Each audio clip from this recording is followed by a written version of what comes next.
Hello, this is Russell Davis for ESC Today. Stop. Start. Yep, okay. Hello, this is Russell Davis for ESCtoday.com with the beautiful Christina from Slovakia. Yes. Hi. Thanks.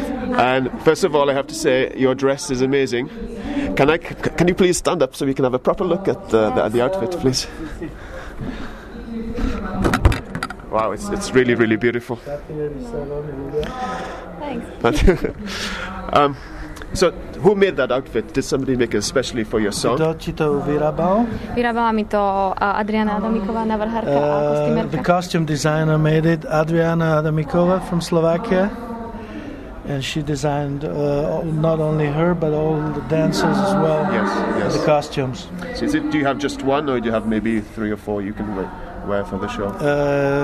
Koľko máš šat? Máš jedný alebo aj viacej? Jedný. It's all handmade, so it's one just piece. One piece.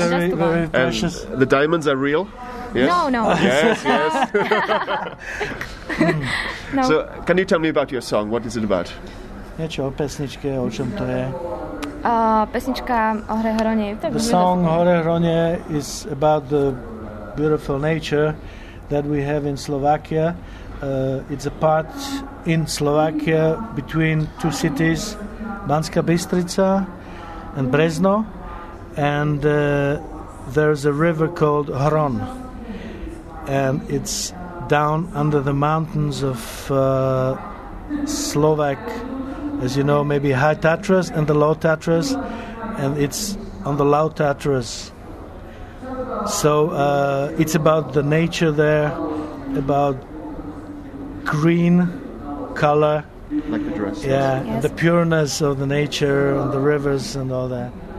You have to come and see that place. Sounds very beautiful. Are you from that region yourself? Are you from? Či si z tejto oblasti?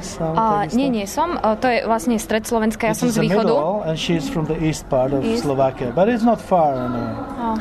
And it's so nice to have Slovakia back in the Eurovision Song Contest after many years. Že je to veľmi participating. pekné mať Slovákov nazad v Eurovískom konteste. A ja som veľmi rada. She's very happy as well.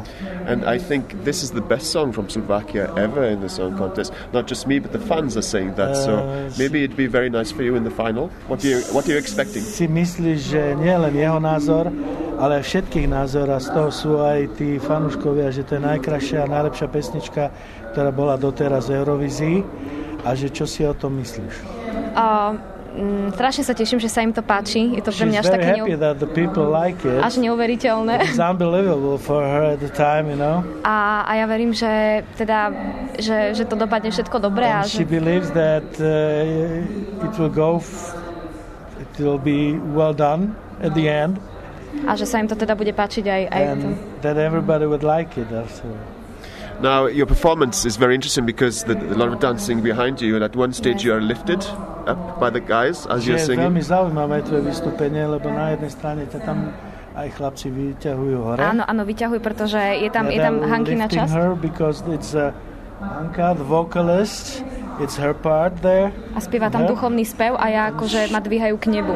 She's singing a religious background vocals there, and she's like growing there in heaven.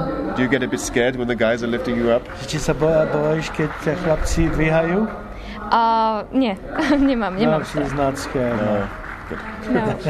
Can I ask you to sing a little bit of your song, please? Či môžeš maličko zaspievať z tvojej pesničky? Big bit. Najkrajšie stromy sú na hore Hroní, to tiché bratstvo vraví, poď. Sem sa vždy vrátim, keď ma niečo zroní. Vravia tie stromy, spliec to zhoď. Na tráve ležím a snívam, o čom sama neviem. V tom vánku, čo ma kolíše, keď je slnko najnižšie. That's beautiful, really, very nice.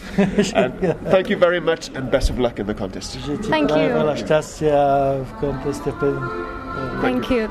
A že aj ja im prajem všetko dobré. And on behalf of her and the crew, she wishes you all the best. Very kind, thank you. Thank you. Thank you very much.